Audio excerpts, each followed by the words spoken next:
रायपुर से बड़ी खबर। कोरोना को लेकर समीक्षा बैठक हुई है। कोरोना को लेकर सीएम भूपेश ने समीक्षा बैठक की है। कोरोना के बढ़ते मामलों के मद्देनजर ये बैठक कई मायनों में बेहद खास है और कई अहम फैसले लिए गए। प्रदेश के अस्पतालों में बेड की जानकारी अब सार्वजनिक की जाएगी। डॉक्टर दिन में 2 बार मरीजों का निरीक्षण करेंगे। कोरोना संक्रमित के संपर्क में आने वालों को फ्री में मिलेगी दवाई। कोरोना और अन्य बीमारी से मौतों की जानकारी अलग अलग देने का फैसला बैठक में लिया गया है। बैठक में लॉकडाउन लगाने पर कोई निर्णय नहीं लिया गया। आंगनबाड़ी खोलने को लेकर कलेक्टर लेंगे अंतिम फैसला। 7 सितंबर से खुलेंगे प्रदेश में आंगनबाड़ी। सभी आंगनबाड़ी केंद्रों को खोले जाने की बाध्यता नहीं होगी।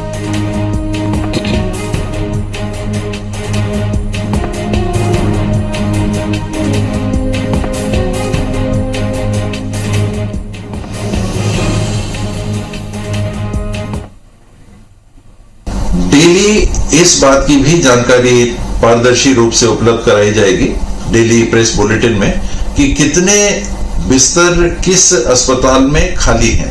होम आइसोलेशन के लिए अगर आप निजी क्षेत्र से डॉक्टरों से कंसल्टेशन करना चाहते हैं तो 10 दिन का एक पैकेज, उसके लिए रेट तय किया जा रहा है जो 2500 से ज्यादा नहीं होगा। इसके अलावा ग्रामीण क्षेत्र में भी इसके फैलाव को रोकने के लिए एहतियात बरतने की बात हुई और माननीय मुख्यमंत्री जी ने यही कहा कि नहीं, जहां अगर ऐसी स्थिति है कि संक्रमण की स्थिति नहीं महसूस होती और वहां अगर जिला प्रशासन उचित समझता है तो आंगनबाड़ियों को चालू करे, वरना कोई बंदिश नहीं है कि सारी आंगनबाड़ियां चालू कर ही दी जाएंगी।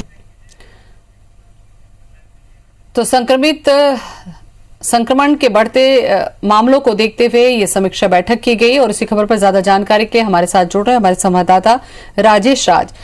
जिस तरीके से रायपुर में संक्रमण फैल रहा है, छत्तीसगढ़ में आंकड़े बढ़ रहे हैं, ऐसे में सबसे बड़ी समस्या हुई अस्पतालों में रखने की।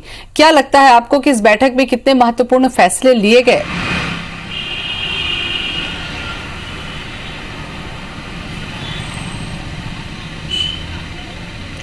देखिए, सरकार की कोशिश तो है कि कोरोना संक्रमण पर काबू पाया जा सके, लेकिन जिन मुद्दों की बात की गई है उसमें बहुत ज़्यादा बड़ी उम्मीद दिखती हो ऐसा नहीं है और इस बात को लेकर के विपक्ष ने भी सरकार पे हमला बोल दिया है, क्योंकि स्थिति ये है कि राजधानी के सभी जो शासकीय अस्पताल है वो और प्राइवेट अस्पताल है वो, उसमें बेड लगभग फुल है।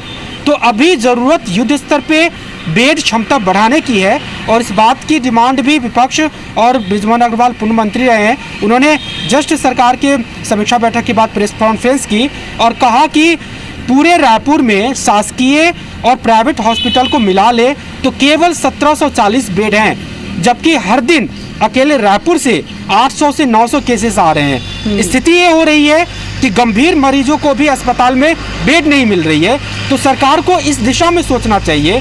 500 बेड की क्षमता वाला एक प्राइवेट हॉस्पिटल तैयार है। उनका कहना था कि सरकार को इस पर पहल करनी चाहिए और उसे आईसीयू बेड में तत्काल तैयार करना चाहिए। 3 महीने से एक प्रोजेक्ट रुका हुआ है मेकाहारा में 80 बेड की वेंटिलेटर क्षमता वाली एक वार्ड डेवलप करने की, वो अभी तक सरकार नहीं कर पाई है। तो विपक्ष का ये हमला है कि चूंकि अभी बेड की क्षमता कम है तो सरकार को इस ओर युद्ध स्तर पे सोचना चाहिए, न कि इस बात पे कि हम हर दिन ऑनलाइन जानकारी उपलब्ध करा देंगे। विपक्ष का ये कहना है कि अगर आपके पास बेड है ही नहीं तो आप जानकारी उपलब्ध क्या कराएंगे और डॉक्टर 2 बार देख लेंगे, इससे क्या होगा। तो ये एक आरोप है, बट सरकार की ओर से जो कोशिश की गई है वो थोड़ी सी राहत देने वाली ज़रूर है। कम से कम व्यवस्थाओं को वो और ज़्यादा सुदृढ़ कर रहे हैं और कहाँ पे डेवलप की जा सकती है सरकार इसकी भी बात कर रही है, लेकिन एक ठोस कदम और ठोस निर्णय की आवश्यकता अभी है, खासकर राजधानी के लिए। तो ये सरकार को सोचना पड़ेगा। बिल्कुल राजेश, कोरोना संक्रमण जो है जैसा कि आपने भी बताया हर दिन 900 से ऊपर आंकड़ा जा रहा है। ऐसे में बेड सार्वजनिक करने की बात है, जब बेड है ही नहीं तो सार्वजनिक जानकारी करके भी होगा क्या? समस्या यही है कि ये बेड का इंतजाम कहां पर सरकार करेगी, गंभीर मरीजों को कहां रखा जाएगा? स्थिति बहुत बुरी है।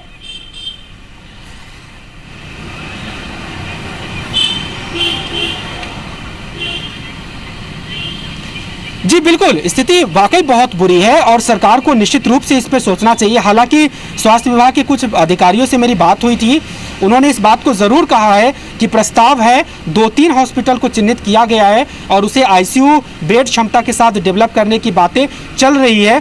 तो ये जितनी जल्दी हो जाए वो बेहतर है। साथ साथ में एक और प्रस्ताव आया है, एक और सलाह आई है विपक्ष की ओर से।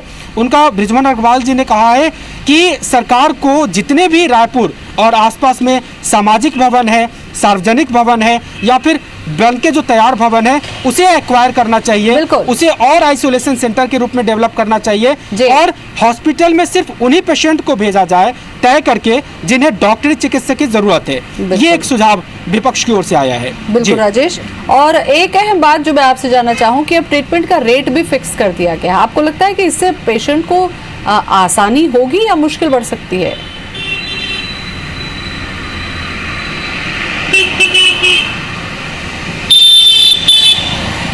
नहीं ज्योति, ये सरकार की बहुत अच्छी कोशिश है। निश्चित रूप से इस बात की सराहना सरकार को की जानी चाहिए, क्योंकि ऐसे वक्त में जब ये महामारी हर अमीर से लेकर के गरीब को अपने चपेट में ले रहा है, सरकार ने कैपिंग करके बहुत अच्छा काम किया है, खास करके होम आइसोलेशन वालों को, क्योंकि आंकड़े यही कह रहे हैं 70 से 80% मरीज होम आइसोलेशन की दरकार पड़ती है, कोई सिम्टम्स नहीं रहता। लेकिन अभी जो राजधानी के प्राइवेट हॉस्पिटल वाले हैं वो इसी बात को लेकर 14 से 15 हजार रुपए वसूल रहे थे। बिल्कुल राजेश, सरकार ने उसे सिर्फ 2,500 पे रखा है। जहाँ एक ये तरफ बहुत सरकार अच्छी बात व्यवस्था है। करने पे लगी हुई है तो दूसरी तरफ रेट फिक्स करने के साथ साथ मरीजों को थोड़ी सी राहत देने की भी कोशिश यहाँ पर की गई है। बहुत बहुत शुक्रिया आपका तमाम जानकारी के लिए।